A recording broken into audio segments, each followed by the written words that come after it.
investors.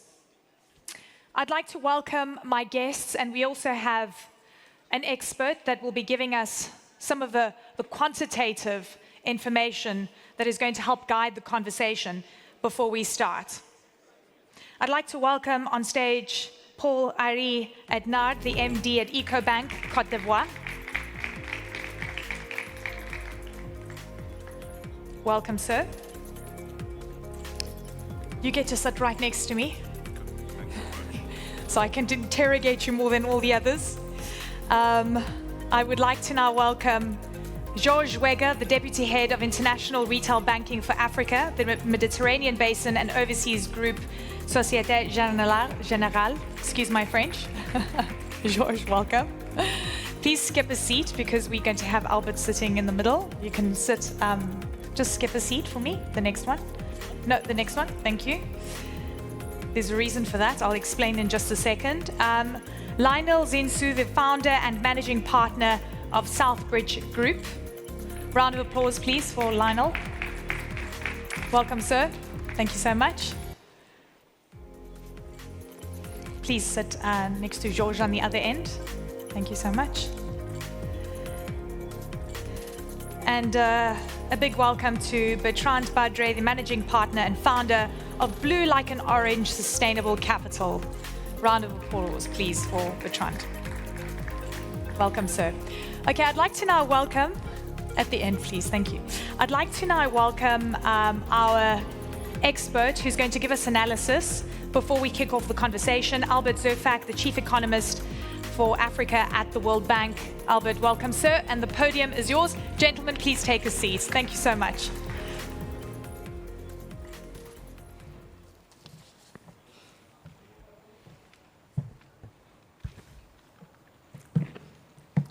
Good morning, Your Excellencies, ladies and gentlemen. Thank you very much, Eleni, for the introduction.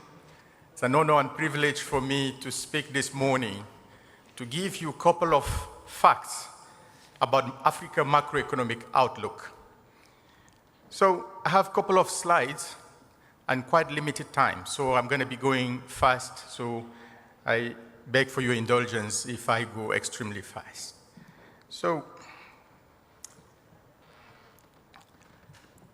as you've heard this morning, Africa is certainly facing a multitude of exogenous shocks. And we certainly see Africa's macroeconomic outlook clouded by three global shocks. I know most of us have Ukraine on our mind, but what is quite clear coming out of the numbers is that the crisis in Ukraine, which is the third image on this slide, is just exacerbating two previous extremely important shocks to Africa. The first is the climate shock. Climate shocks, between the 70s and now, the number of floods in Africa has been multiplied by 10. The average number of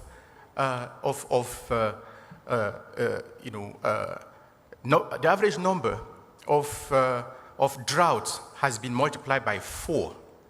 So all of that has actually placed Africa in a very, very fragile situation and leading to a high risk of food insecurity.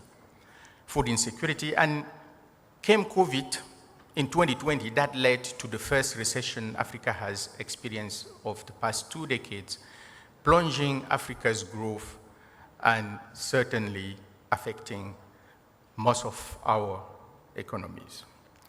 So those shocks have had significant impact on growth. And at the global level, as you can see here, and these are the most recent projections from the World Bank Global Economic Prospect, global growth is decelerating significantly. But the good news here is that Africa is having a perfect square root recovery. Basically, what is happening is that Africa's economy, from the growth perspective, is not collapsing as some have predicted. We're just having a slowdown in our recovery.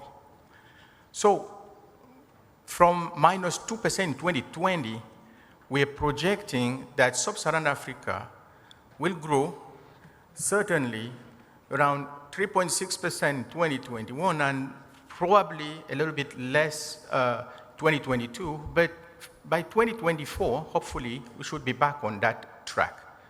But what is of concern, however, is that growth potential of sub-Saharan Africa is not yet back on its track, contrary to other regions of the world. But the consequences of these concurrent shocks has been huge, starting with commodity prices. Yes, commodities were already rising before COVID hit, before the Ukraine crisis, but since the Ukraine crisis, prices of commodities, especially extractives, but also all minerals and food commodities have exploded, as you can see on this chart on your left. And inflation has been rising tremendously, while the average rate of inflation in sub-Saharan Africa had actually come down to less than 3%. We're now seeing inflation above 6% in Africa. And this is certainly driven not by a huge stimulus, fiscal stimulus, as we have seen in advanced countries, but by supply disruptions, supply chain disruptions, and the high dependence of Africa on imports. And we're seeing also weakening currencies. The Ghanaian cedi, for example, as you can see, have depreciated by more than 30%. So policymakers are actually facing a huge dilemma. And on the fiscal policy side, the question is, should you consolidate or expand? Consolidation, fiscal consolidation, is certainly needed to avoid further boosting demand and leading to more inflation. But it's also important not to stifle the potential for recovery. So in Africa, we have seen two sets of policies. A number of countries have been consolidating, but there are a number of countries that are also going completely counter-cyclical, expanding their fiscal largesse. So primary balances, as you can see, for countries have certainly deteriorated for a third of African countries. So on the monetary policy side, the question is, should we hike rates or not hike? Here again, it's certainly very, very country-specific, but more than 7 countries in Africa have actually decided not to hike rates, but actually lower them. Most of African countries have actually increased their interest rate. But again, here we need to find the right balance, and this is what all the those trade-offs that need to be made by policymakers in our countries, depending on the situation in your country. But then we have a serious issue of financing. Debt has been rising before the COVID crisis, it worsened. But the question is not if we should borrow or not, is how to borrow without sorrow. And this is certainly about what the debt is used for. And what we have seen clearly is that debt is being used for investment, but the efficiency of investment in countries that are borrowing the most is the lowest. So we are wasting most of the financial resources that we are raising. So let me end here by giving you another piece of data. We hear at the CEO Forum, but what is extremely preoccupying is investment has collapsed in Africa. Investment has certainly gone down, both foreign direct investment and domestic investment. So if you look at this chart, it's quite clear that the growth of investment has decelerated considerably over the past 4 or 5 years, But also the source of investment has changed considerably. Most of the investment coming to Africa is actually going to extractives. The question is, where should we be investing to create more jobs for the youth? Is the investment that is coming to Africa actually going in areas that matter the most for job creation?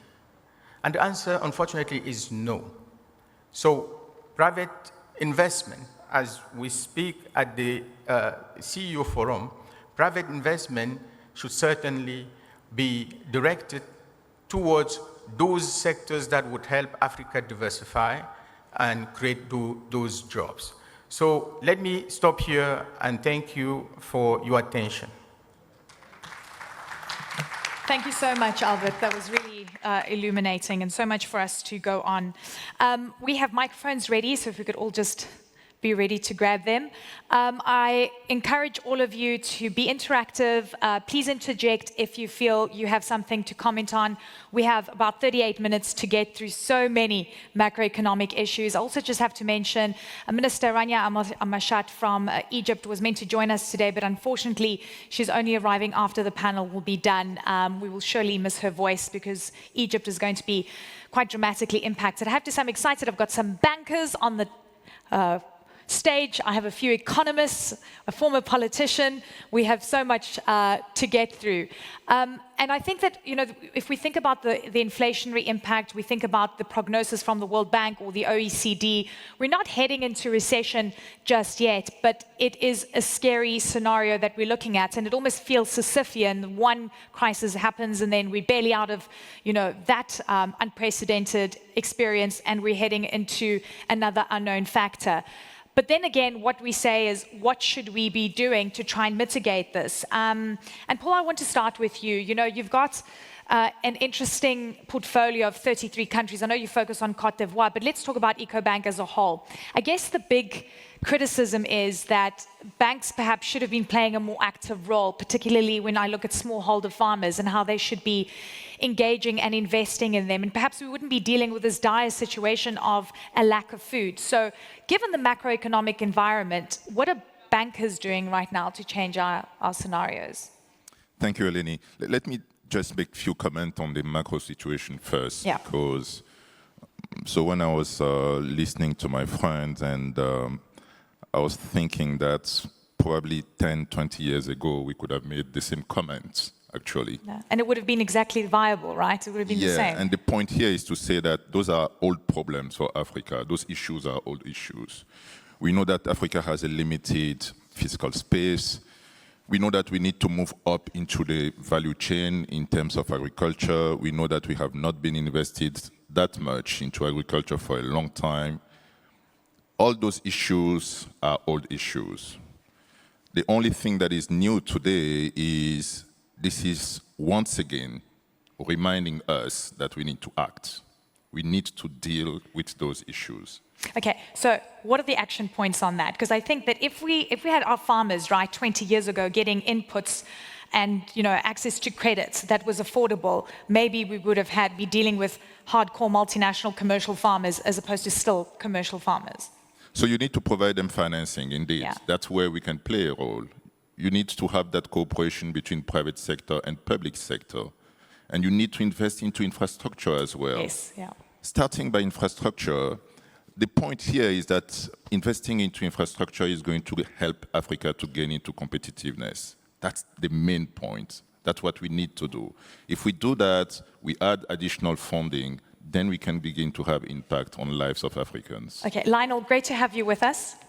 Thank you so much for joining us. As someone that now is, you know, in the investment sector and as a former politician and you're an economist as well, when you hear these old problems constantly coming back, firstly, I want you to tell me about your pivot and what you're doing right now, and secondly, how you're ensuring that we make a dent in these old legacy issues so that we're not caught off guard again when a crisis occurs. Est-ce que vous m'autorisez à parler en français? Can we get headsets? Does everyone speak French? Is it just me? Okay, there we go. They're going to do a translation, so I'm fine. Let's speak... You can do half-half. I've got a translation in my ear. I'm fine. Let's speak Canadian. going from French to English. I think the messages in the CEO forum are very important because we have many decision makers of the continent, but also many foreign to the continent. And I think we have to be very clear. We have not, as underlined by the World Bank in terms of forecasts, we have not a risk of recession when North America and probably the European Union are under this risk. We are in a far better situation compared to many countries, and this message has to be clear. We have, I think, maybe because I'm a banker, but as you said, former politician, briefly politician, I would say we have a macro-social issue, which is a bit different. If inequalities become such that we are unable to protect the most vulnerable populations, the most exposed to energy prices and food inflation, then we will have macro social and political issues. So there is a very sharp contrast in between the macroeconomics, where you have a lot of positives, and the social issues, and even the risk of going back to 2007, 2008, hunger-related riots. Les émeutes de la faim, ça existe.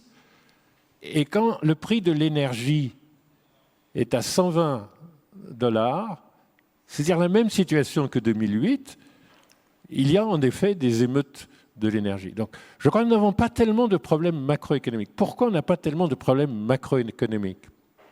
I see that you are more comfortable if I try and speak English. No, they're translating, okay. But I got the point.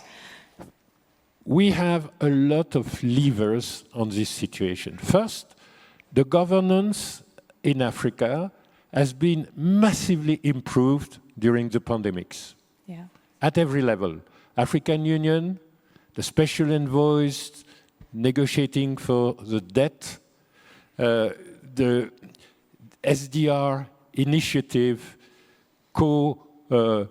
worked with the European Union and the allocation of SDR, which is important, plus the voluntary allocation to come, hopefully, we have had a better governance. We had a good reactions in terms of creating the digital platforms to react for supply. And now we can use for collective efforts to supply some commodities which are scarce, as we have done in some health-related supplies, and so on. So we have learned a lot, and we are far more efficient in terms of collectively acting. But we still have vulnerabilities, right? So when you see food and fuel prices increasing, you're talking about, potential unrest and inequalities being exacerbated. Yeah. And you gave me a lot, so I'm going to try and touch on all of your points as we move through the conversation. Bertrand, welcome. It's so good to have you on. Look, you're the former CFO at the World Bank, and it was funny because over that time I'd read one of the articles and I resuscitated it where you were talking about from billions to trillions.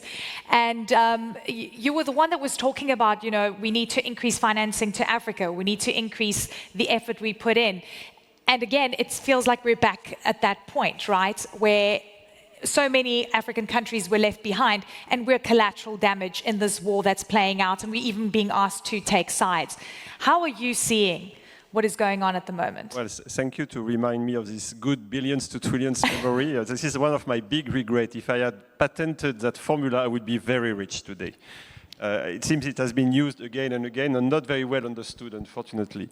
But the point remained exactly the same 7 years later. I mean, I coined that formula for a report we prepared with the IMF, the World Bank, and all the international organizations to prepare for the SDG summit, for the summit in Addis and the Partnership for Development, and for the Climate Accord in Paris. And the idea say, well, we are committed to change the world. We made the collective commitment to have a resilient, sustainable, and inclusive economy. That was a 2015 commitment. But we did not really discuss whether our system was fit for purpose. We kind of expected that some invisible hand will find its way, because it was great to eradicate poverty, great to provide access to health, to water, etc. And we thought it would be nice, incremental, and work naturally. And now, here we are, 7 years later, and no, it's more of the same. Let's face it, I mean, some things have done, and Lionel has mentioned some of the progress. It's great. So I think now that we are in this situation where, as Albert described, we are in a deep crisis, let's face it. I mean, we can be positive, etc., but it's very tough. It's tough economically, it's tough socially, it's tough geopolitically. From whatever perspective you take, it's one of the most difficult moments we faced. But on the other hand, and that's, I owe this to my master, Michel Candessu, who has been the head of the IMF for many years. He told me, when there is no crisis, you don't change. When there is a crisis, you change a little. Now that you have many crises, we should change a lot. And that's precisely where I think we need to seriously consider these questions. Are you happy with the way the World Bank and the IMF and generally global institutions have been? No, I think, and again... I haven't even finished asking the question, but you knew where I was going. No, but my point is that the system has not really changed. Okay. We've done some little stuff, and again, the SDR is a positive, etc. But have you seen the massive change that was required by the massive change of circumstances? No. I think it's important, because when we discuss macroeconomic, you have the short-term issue, which are well presented, and I don't have any capabilities to discuss the fiscal framework, etc. But I think what is important for the macroeconomic is a long-term perspective, the mid to long-term. How do you prepare for the future? And what gives me hope is that Africa, for the 21st century, is not part of the problem, is probably at the heart of the solution. The demographic issue of the world, the carbon issue. I mean, that's in Africa where you can offset carbon. That's in Africa you can produce the necessary hydrogen that is needed for the transition. That's in Africa you will find the rare earths, etc. So a lot of things will happen in Africa. But for this to work, you need Africa at the table. You need Africa to work. And that's where I'm a little worried. And let me finish with two comments. I have really two anxieties today. The first one is that there are a lot of things being discussed outside of Africa, norms and standards. I'm focused on impact investment, ESG. Everybody wants to do green, everybody wants to do this type of things. This is being discussed in Brussels and Washington. And this is very dangerous potentially for Africa. You know, just take the example of Kenya. Kenya is exporting flowers. Does it make sense, from the European perspective, to put flowers in a plane with CO2 emission to sell them in Europe? What is the backfiring impact for Kenya? This is real. And the second thing, and let me finish with that, where I think we have to address collectively the challenge is what I would call the shrinking of the horizon. I think today it started with America first. More and more people are restricting their horizon. They don't want to go too far away. They say climate, refugees, etc. This is too big for me. I want to invest in my village, in my company, in my family, in my territory, territoire, as we say in France. I've seen that in Europe and in America. So the critical issue is to convince people that Africa is there, that they need the money, that the billions to trillions is still working. Yeah. But this is not what we are seeing today. I think we have a real challenge how to make sure people are attracted. And we should not fool ourselves by just empty formulas. I think it's absolutely critical.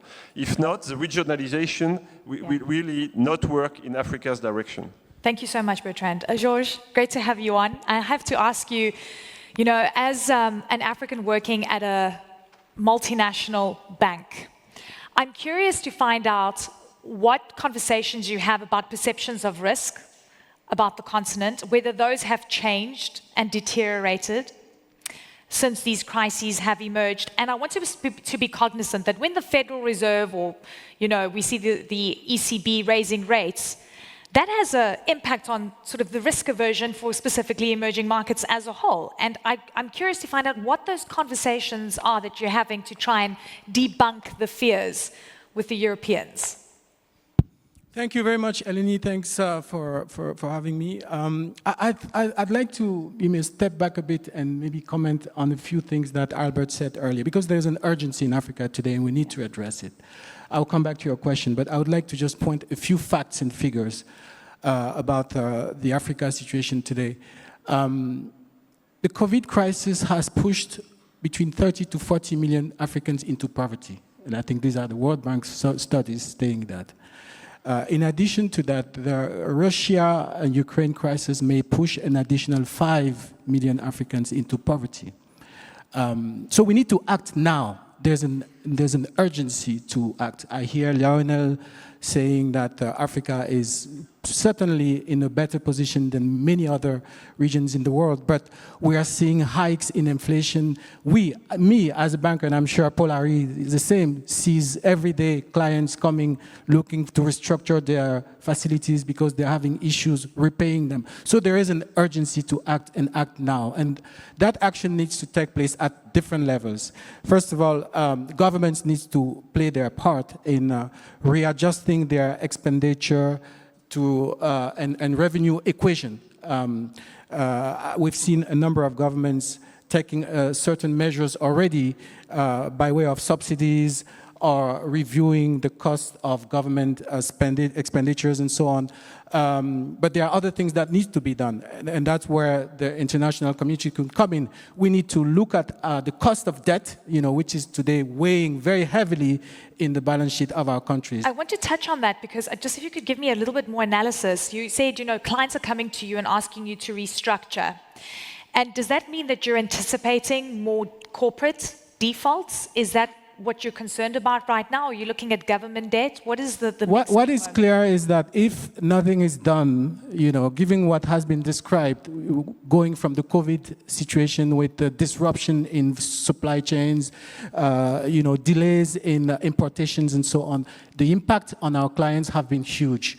And as bankers, we see that every day. So we need to address those issues, and governments, I was saying, have a part to play. We bankers have also a part to play in providing solutions to those clients to ensure they don't fall into the trap of bankruptcy, and give them solutions for that. We also have situations where foreign direct investors have to come in and play a bigger part in our African continent today. What do they look for? They look for high returns, and we can have high returns in Africa. They look for stable and good governance. And as been said earlier, there are better governance in Africa going forward. But we still have issues on governance, and we have to address that with the African governments and see how they can improve on governance to attract more investment, and more investment in different areas. Albert said that investments come more and more into the extractive sectors, into the financial sectors, into the trade sectors. What about agriculture? We are talking about food independency. The Ukraine crisis has shown a significant weakness in our agriculture mindset in Africa. How do we fix that? Okay, but isn't it because it's viewed as a lot more risky, the agri-sector, don't you think?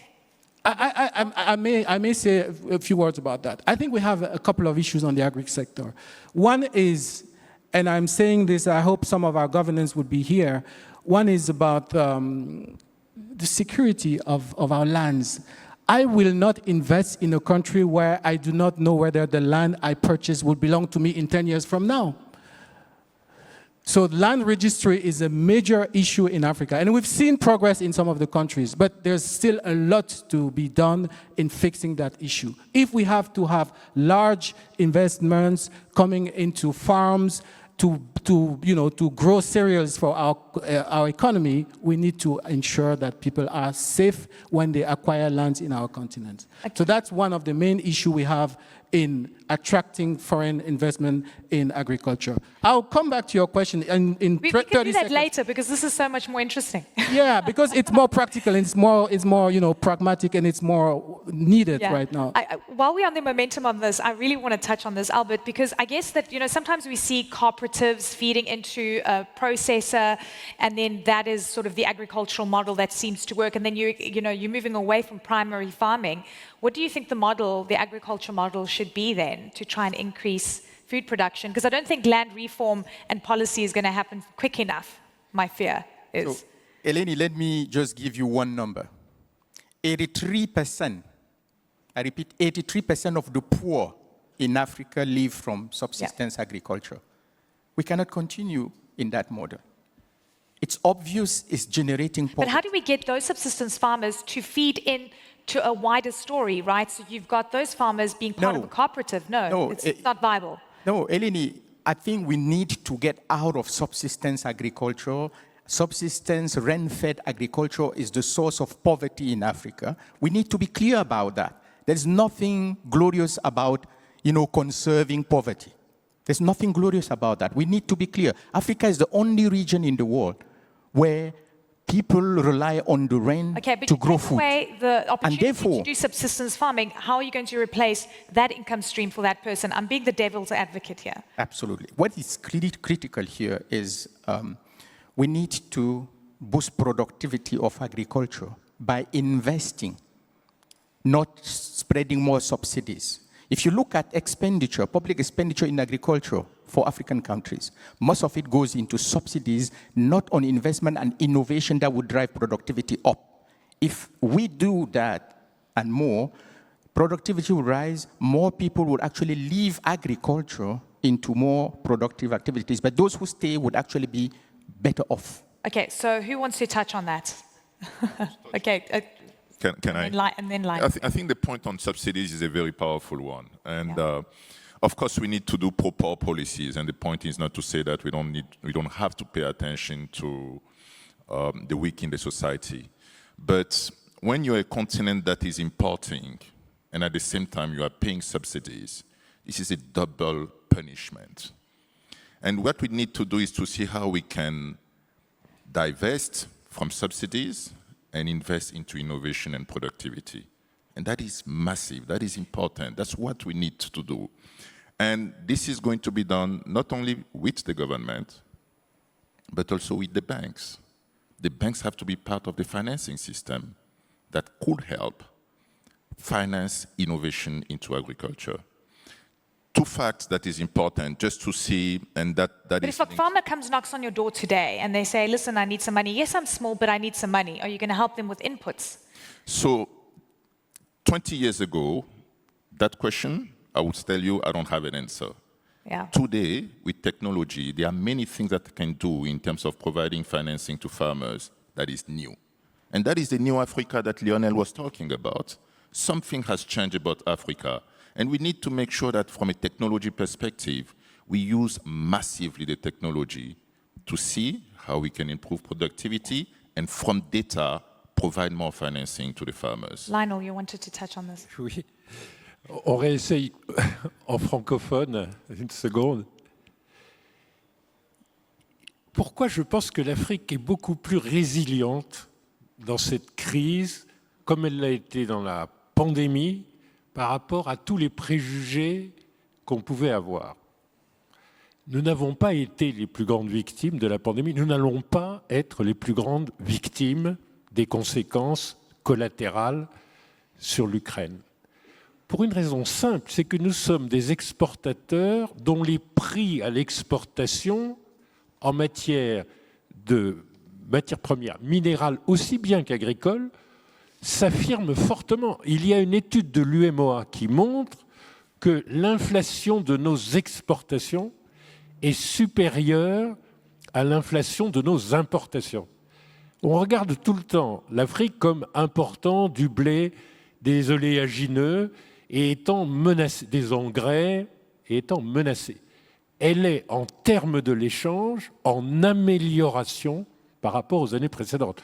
Nous sommes aussi des producteurs d'hydrocarbures, nous sommes aussi sur l'ensemble des métaux, nous sommes aussi sur l'or, nous sommes aussi sur le coton dans ce pays, sur le cacao dans ce pays, sur le café, en inflation qui, cette fois-ci, nous profite. Donc faire un tout petit peu attention, nous allons avoir probablement des problèmes sociaux, d'ailleurs urbains ou périurbains. We will have more problems in suburbs, than in our countryside. Why? Because the agricultural incomes are going up in many sectors in our continent. It's not just that we have the shock from outside. We have a better situation in terms of trade. So it will accelerate the investments in technology, in green technology, in renewable energy. And both can go at a fast rhythm. the renewable energy in terms of supplying the necessary energy for agriculture, for manufacturing of food, the products, cold chain, logistics, can be deployed far, far faster, and it's easier to finance by these distinguished gentlemen. What you do in renewable can be deployed in 1 year. Yeah. And technically, it's less long than structuring the financing itself. You can deploy very fast. So you will have a very strong reaction in terms of technology and energy and water supply available for agriculture. So we are on the edge of probably a step change in terms of productivity in agriculture, which is triggered by this effect of dynamics linked to the crisis, but by the fact also that you have had a financial revolution. The governor of the Central Bank of Kenya alluded to that. We have a revolution in terms of microfinance, again, in strict correlation with SocGen, with EcoBank, refinancing it, with the central bank having refinanced it. But remember, the microfinance is the working capital supplier of small craftsmen and agriculture. So we have the tools for the dynamic. Okay, we've got the tools. We need to put them to work. I want us to be realistic because we're talking about these macro issues, right, and how to solve them. And by the way, I've been having these conversations for many years, and they sound, the urgency, now's the time. And then we were seeing incredible growth levels. We were going, we've got it now. We've got great FDI, and then it just seems it was just constantly false dawns. We've been making changes, and I agree that we're seeing huge shifts. But this tectonic shift that we're on the cusp of huge efficiencies in agriculture, what do we need to see today, firstly from the business people in the audience that want to invest, number one, number two from the bankers on our panel, and then number three from governments and policymakers who are so slow to sign these documents, right, to make these changes.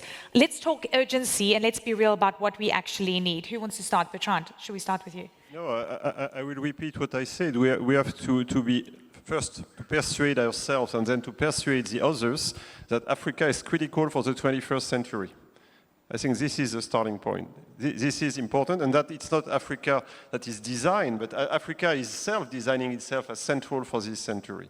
I think it's important to not accept the fact that the world is getting fragmented, that things do not connect or connect less and less.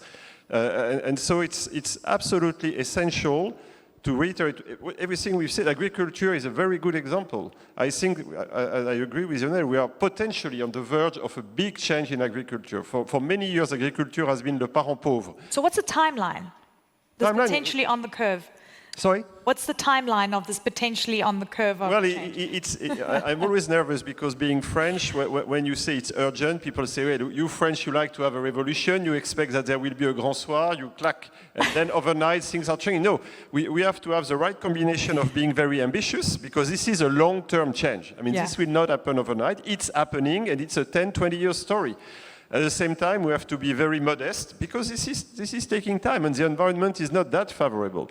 But where it's important is to really, and again, I don't want to feel obsessed by this question of norms and standards, but apply to agriculture.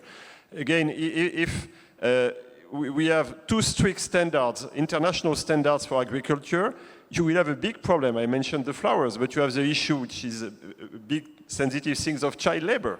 Whenever you have the hint of child labor, people stop.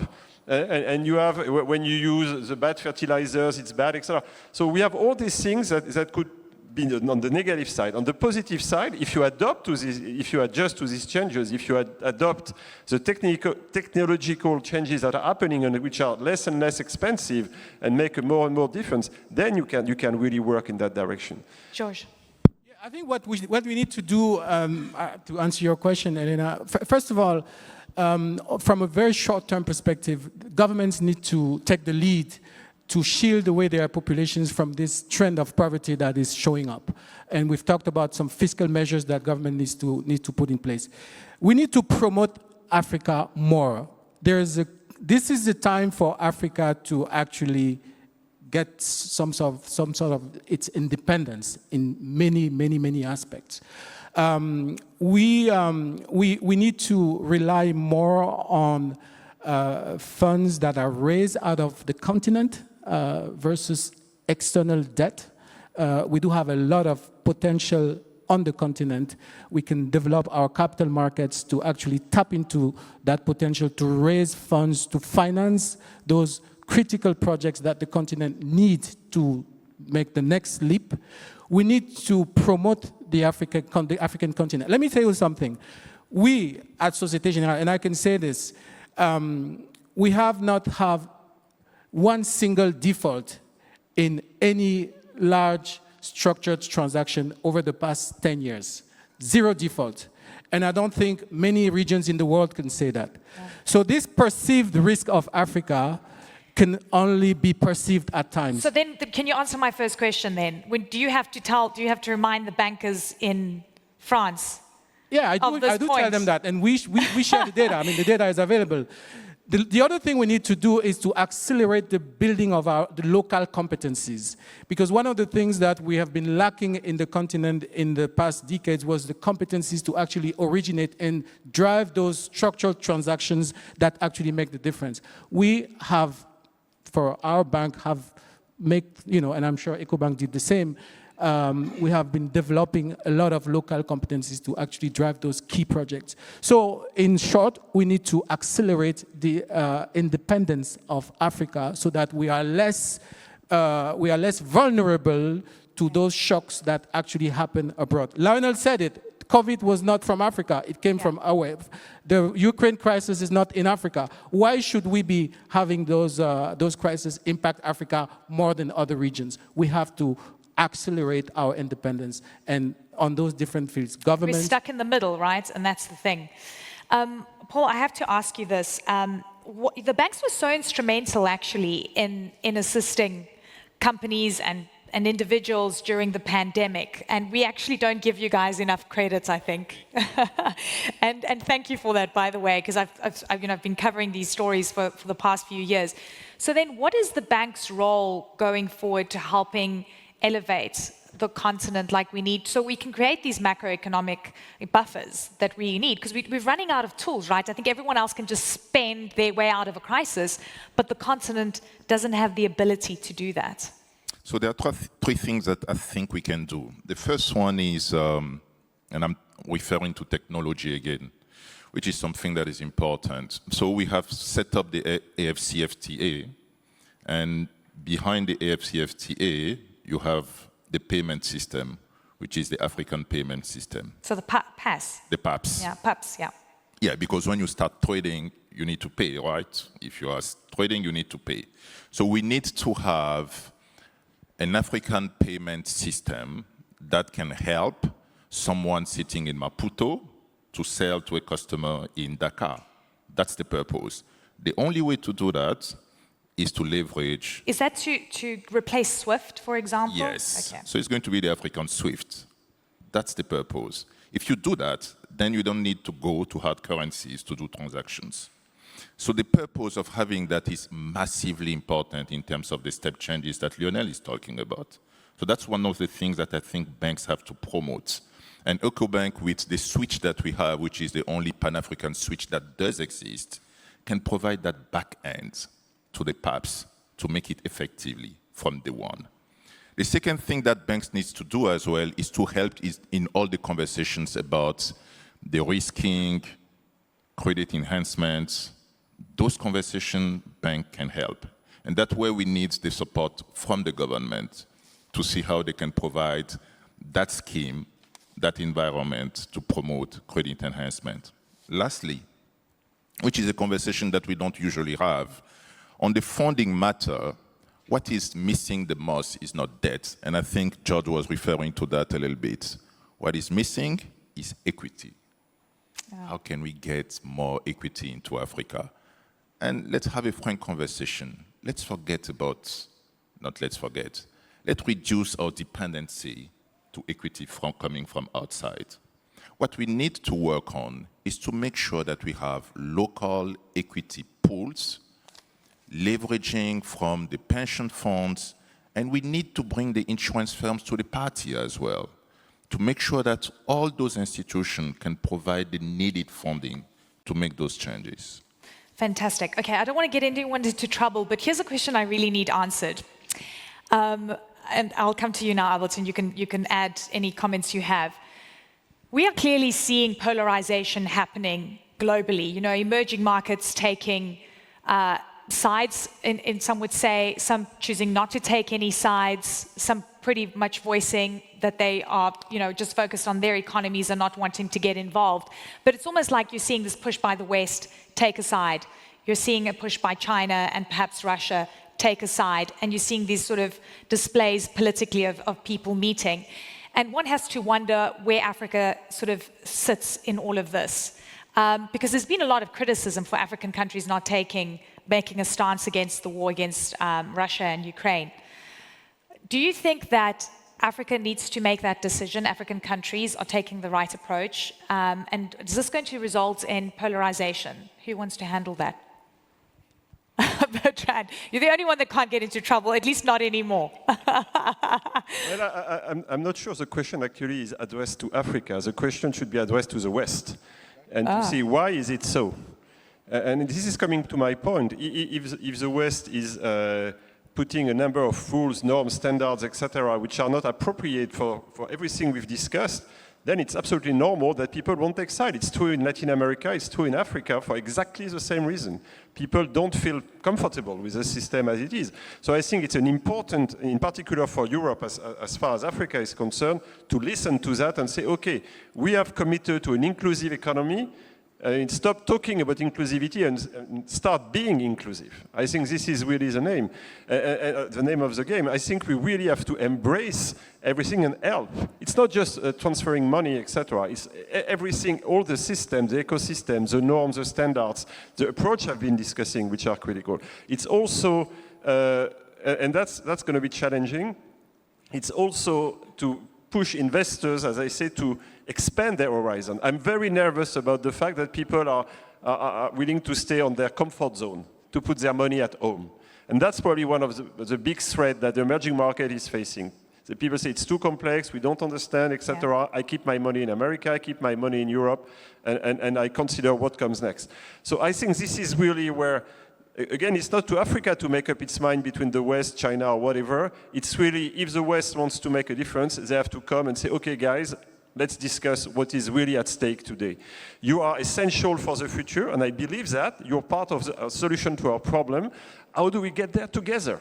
And we don't do that today. We do more of the same. So I think this is really, now is the time to really change. I hope the European Union-Africa Union Summit was a starting point. Not sure yet, but this is the type of initiatives that should accelerate. Fantastic. Okay, we're going to do closing comments now, but Albert, I want to start with you and then you, Lionel.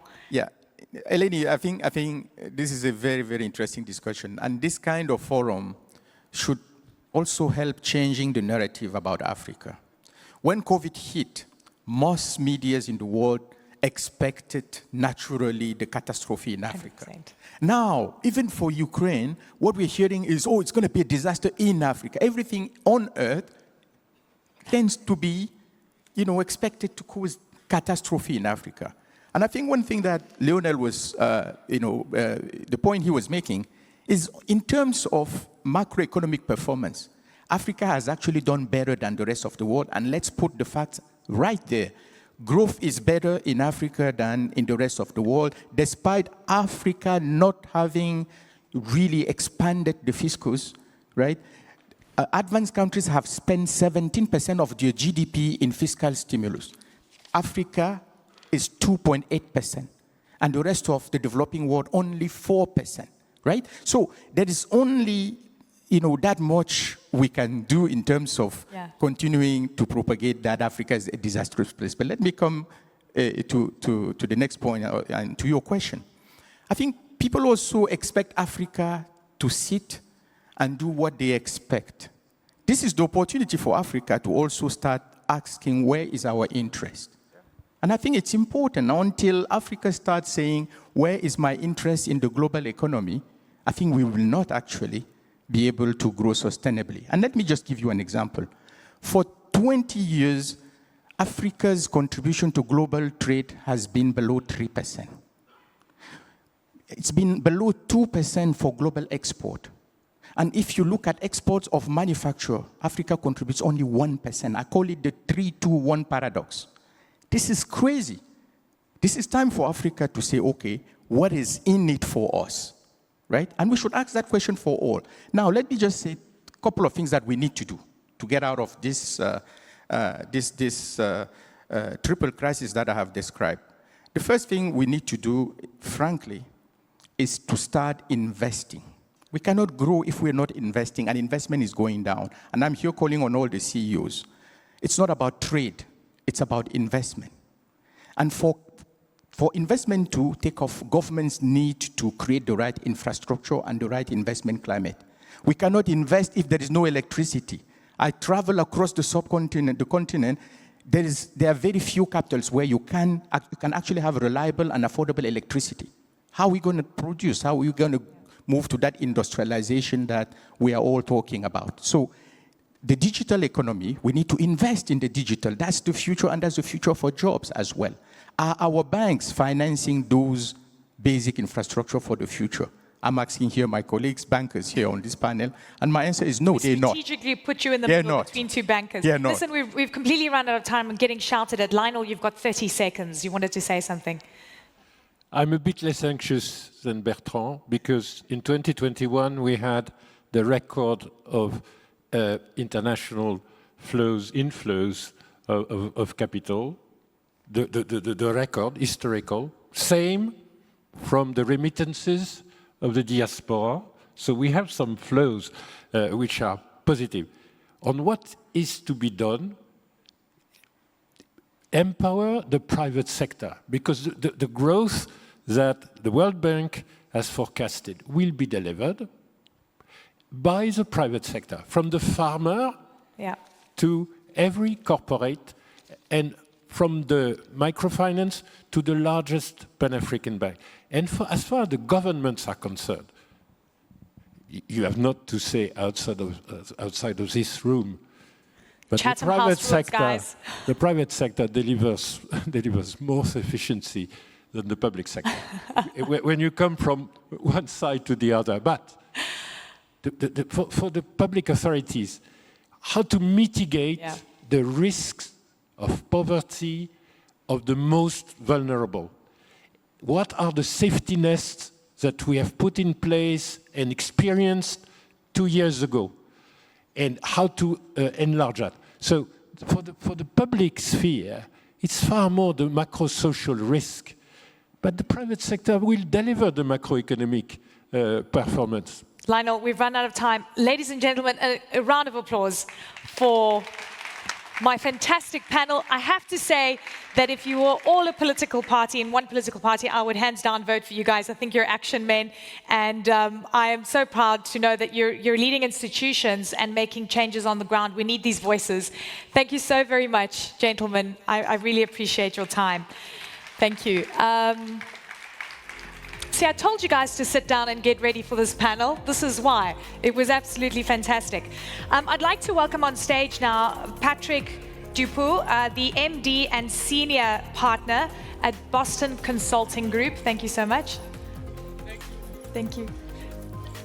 Patrick, are you around? Fantastic. Welcome, Patrick. And we've got Dr. James Mwangi, the Group CEO of Equity Bank Holdings. Great to see you both. This is for our next discussion. Please, everyone, kindly take a seat. The next session is about to start. Thank you so much.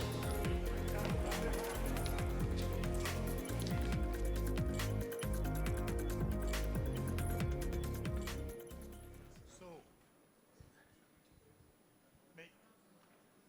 maybe we'll let everyone congratulate each other. So it's always difficult to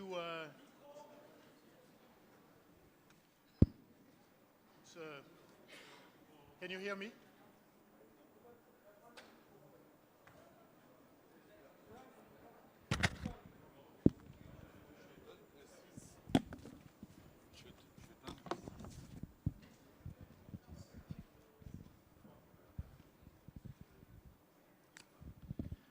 Okay, now it seems to work better.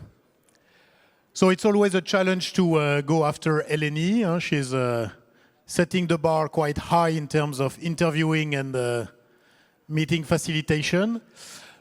But Dr. Mwangi, thank you for joining. And in the name of the organizers of this forum and everyone here, I would like to thank you. Lionel Zinsou just talked about empowering the private sector.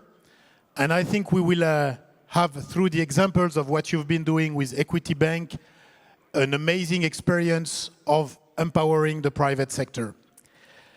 So just a few months ago, as the organizers were selecting and choosing the theme of the forum around economic sovereignty, green growth, and industrial transformation, Equity Bank announced the launch of a $6 billion private sector economic recovery stimulus plan with quite amazing objectives.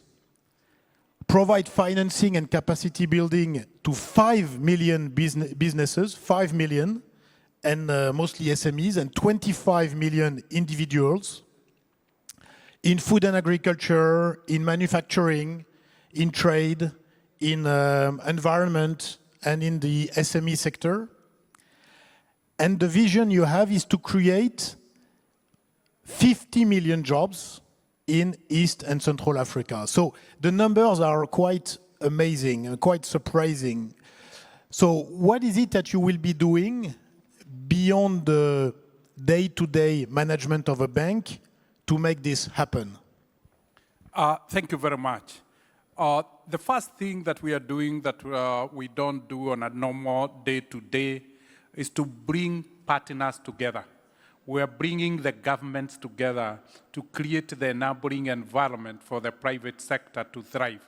We are dialoguing with the government to pick on their priority areas so that our financing overlap with the national priority areas. The second one is to crowd in providers of capital. We call the $6 billion just seeding money. We need much more than $6 billion. So we brought in 16 development banks to co-finance with us, to syndicate with us, so that there is adequate finance and we don't have interest rates getting out of hand. And lastly, is to bring institutions that can help build capacity, particularly in the small, medium enterprises. And that we have brought in the UN. All the UN agencies in the countries that we are focused on have signed up. We have foundations like the MasterCard Foundation. And lastly, then, to trade, we have brought the East African community on board to facilitate the African Continental Free Trade Area and the Commonwealth as a community, so that we facilitate and we work together. So it's bringing people together and getting capital to reorganize itself, to do good while doing well. So you have shareholders, like everyone. Don't you have any of them saying, listen, going after the unbankable, the SMEs, in DRC, you know, James, you are taking too many risks. What do you tell them? From the inception, Equity has had clarity on its essence.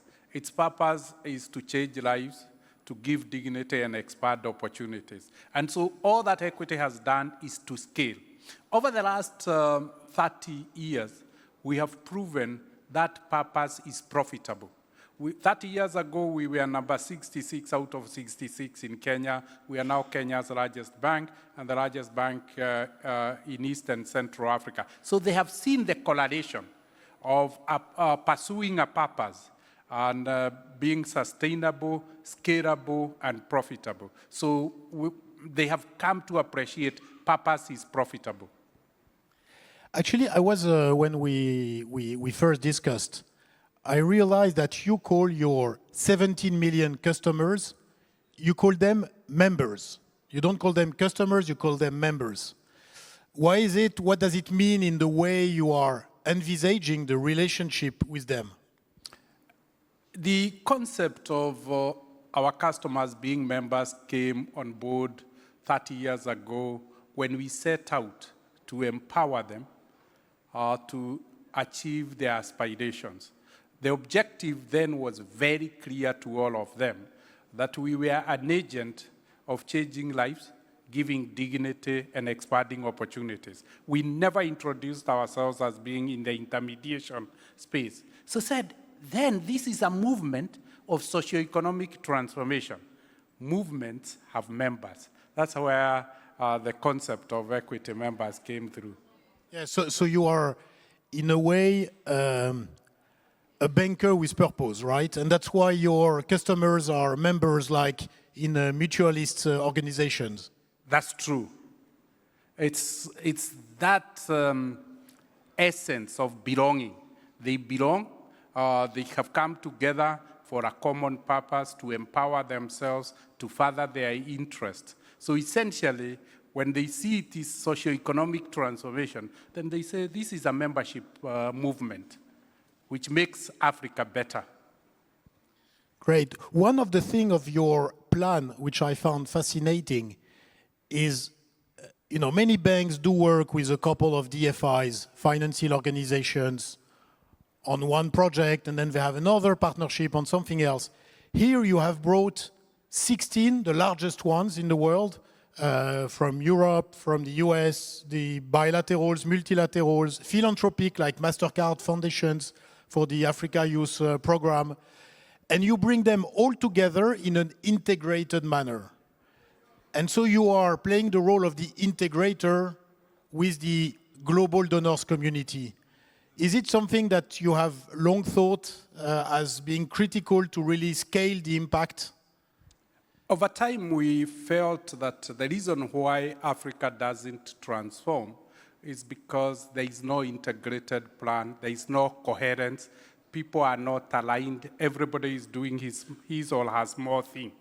And so we challenged them, and we are very lucky that IFC, the private sector arm of the World Bank, is one of the largest shareholder in equity, FMO and NOFAD and Rabobank, the largest shareholders. They have a long-term view.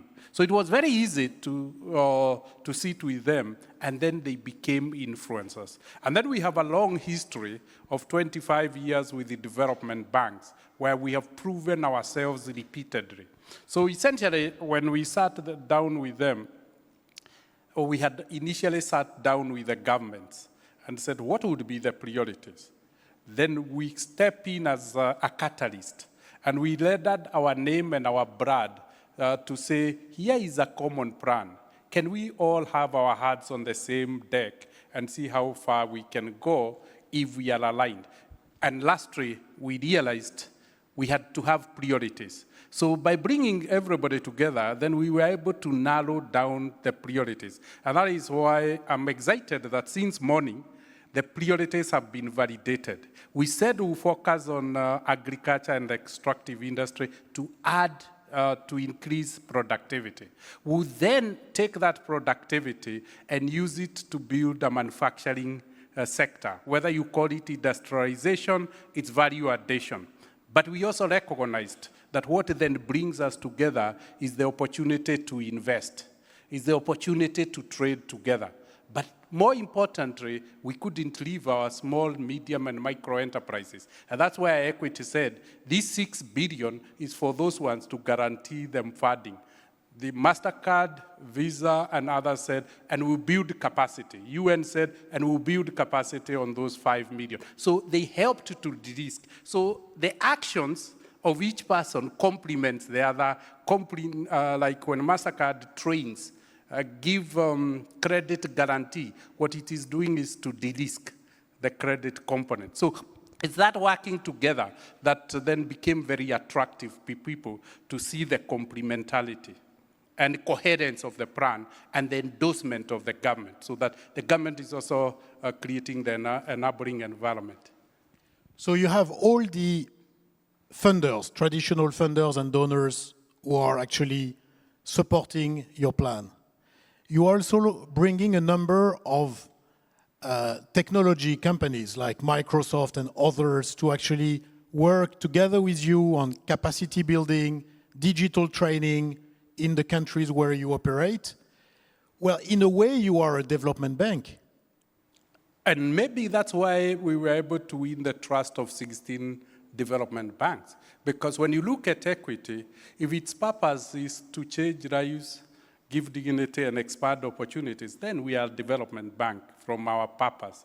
And we have demonstrated that over a period of 30 years. But more importantly, other than that, is our collaboration with the government. We always sit with the government and say, what is the priority? Where are you allocating your budget? So that our funds are complemented by the investment in the government. Where then we can push for an enabling environment so that that money becomes effective. When we were discussing also, you were telling me about these various matchmaking that you are doing, like bringing some of the names we never hear when we talk about Africa, BlackRock, other asset managers, the tech companies, international investors, but also Kenyans to DRC, Ugandans to DRC. So you try to make this business matchmaking between the donors, the technology company, SMEs, sectors, mining companies, agriculture, try to meet and actually grow together. Tell us more about that, because I found it really intriguing. There are two objectives there. The first one is to enhance the creation of one Africa, one people. Because then that is when we will have a single market of 1.4 billion people. The second one is to leverage on cross-border trade. If it's one people, one Africa, then trade should be the most important thing. So the next thing then is to match make. So like December, we took 300 Kenyans to DRC. 3 months later, they had come up with deal pipes of $2 billion of investments that we have processed. Quickly, we saw the Belgians say, would also like to be taken to DRC. 120 of them, we took them to DRC and Rwanda, and we are still considering the investment opportunities that they have proposed. So then we took South Africans to Kenya. Then we are now, last week we took Ugandans to DRC. So it's more of bringing people to the reality that there is a market already just across the border. People's perceptions have been shaped by media analysis. The reality might be very different. And more importantly is to create a people-to-people relationships before you talk about trade. And lastly is to activate the East African Community Trade Protocols, Common Market, and the African Continental Free Trade Area. So we have signed with those ones as their operations arm to operationalize the policies that they have. Yeah, so when we're talking, I was saying you're a bit the Tinder of the Africa business in bringing all that together. I hope you will have the same success. You talk a lot about DRC. You are now the largest bank in DRC. DRC is a bit the sleeping giant of Africa. We know about this huge potential, especially now with the weight of minerals in the climate transition, about also a 90 million inhabitants population. How do you see that? Why do you bet that much on DRC? The situation that the world is in today gives DRC a very unique opportunity to plug in and play and hopefully create a lot of energy in Africa. Let's look at Alabolad.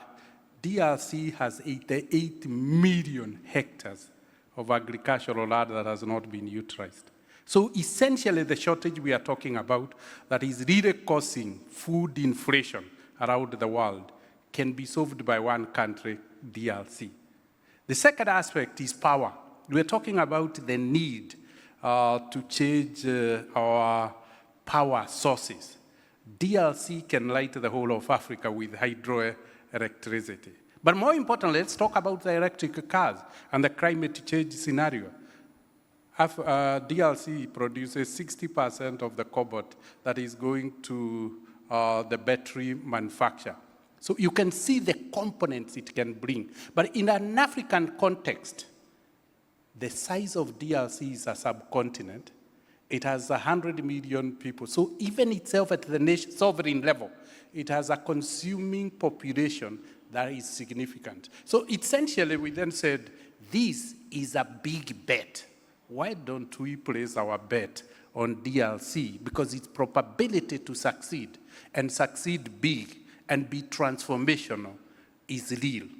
That is where. But we took DRC in context of it joining the East African community. So it is not DRC as standalone, it's DRC becoming part of a 300 million population market within the East African community, and the desire of DRC itself to transform. That's great. So let's talk about this integrated Africa, the One Africa. So you bring together all this East Africa community. This week we will have, actually tomorrow, the second session of the Africa Business Leaders Coalition, which is a coalition launched by the UN Global Compact to actually create a coalition of the largest African corporations, which strangely doesn't exist today. And the year of when the COP will be organized in Africa, COP27, and there is surely something to be done by the Africa private sector on climate. How important is to you this creation of a coalition of African private sector, the largest, the most respected CEOs of the continent? Let me first of all confess that we are a founding member of the forum. We became a founding member because we were convinced that Africa's strength lies in its unity. The second thing, we felt that Africa needs to tell its story.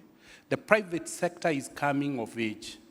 These are global companies operating in Africa.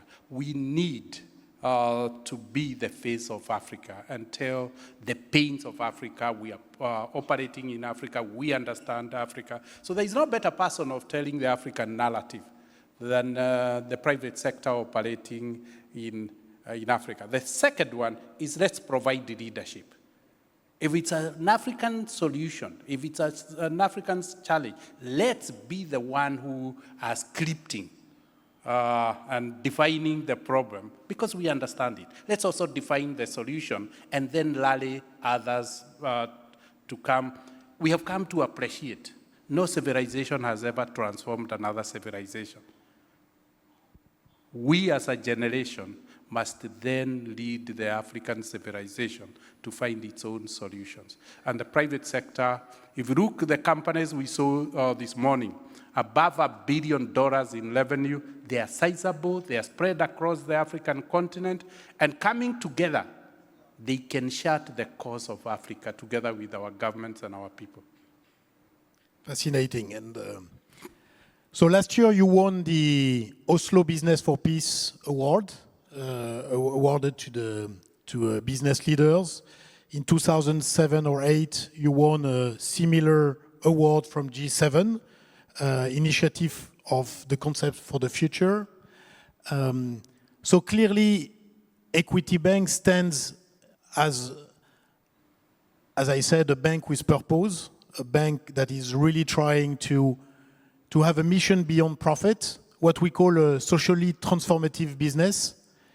Is it what really drives you in the morning when you wake up after so many years being such a successful leader in the organization, bringing the bank from small bank to the #1 in East and Central Africa? What drives you most? Is the success of the bank, or is the impact that you have on the overall development of Africa? Is it about your teams? What is the most exciting thing you do? I think what really drives me most is the change and transformation we see in our customers. As I said, we started when we were a 300,000 balance sheet company. We are now a $13 billion balance sheet company, not because we have assets, but because our customers have built assets. We are just an aggregator. It's when we see that we started a story of 2,000 customers, and now we have 17 million customers. We had 18 members of staff, we are now talking of 12,000 members of staff. When I walk around and see not just what the bank has done, but the Equity Group Foundation that has educated 60,000 orphans, that has 22,000 students it has sponsored to universities, 1,000 in global universities. And I take pride that, yeah, we are making a difference within the community. But increasingly, we are seeing it's not just making the difference, we're inspiring others to make the difference themselves.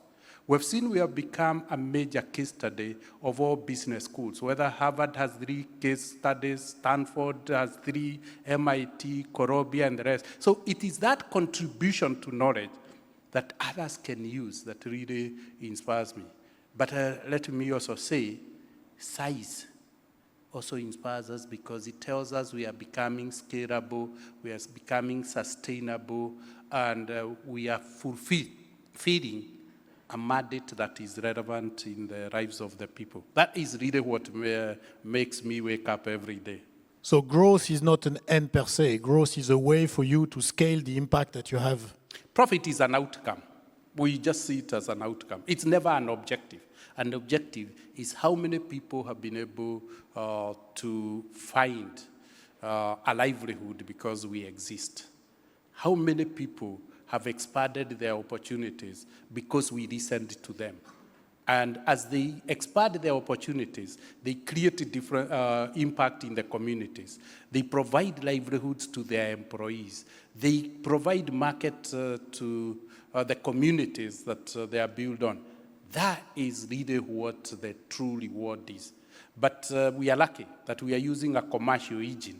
So the coins that come in, because we operate a model that is shared prosperity, but high volume, low margin, then we continue to be attractive. Using technology, we become profitable. So essentially, it's the model that has been rebuilt that way to support an aspiration that is both social and economic. Well, that's great. That's great to hear, and in many ways, we all wish that more business leaders would think your way. So we just have another minute. I have a last question. You have been an incredible business leader, probably the most respected one of the most respected in East Africa. You've made this bank. Of course, it's a teamwork, but you've been leading this bank for so many years, and you have led this bank in a very particular manner, which we have described in the last 20 minutes. So how much do you think of your legacy? How much do you think about how do you make sure that, the bank survives its, legacy CEO? How much do you think about how do I make sure that I build teams, I embed this culture in the teams? Is it a big part of your airtime that you think in the morning? Thank you very much. It is true, when you have a unique organization like Equity, you always worry about it.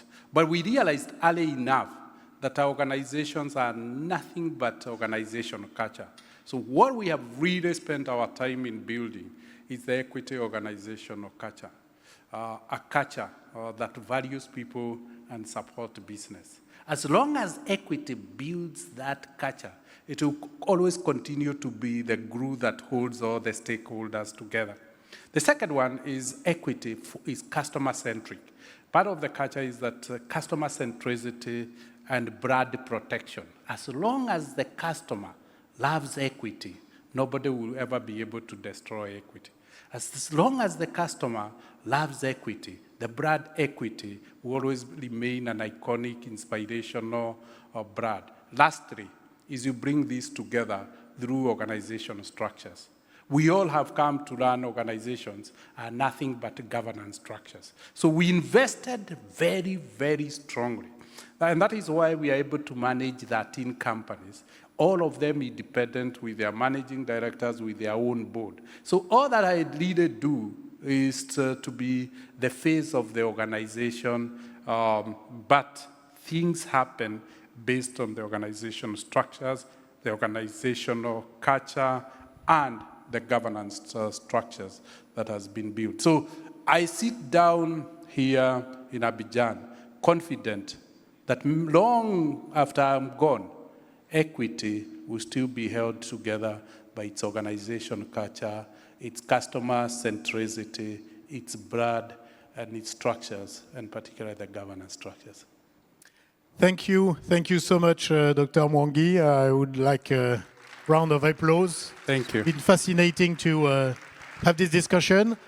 I think we are done for the morning, so we shall all go to lunch. And thank you again for this inspiring moment.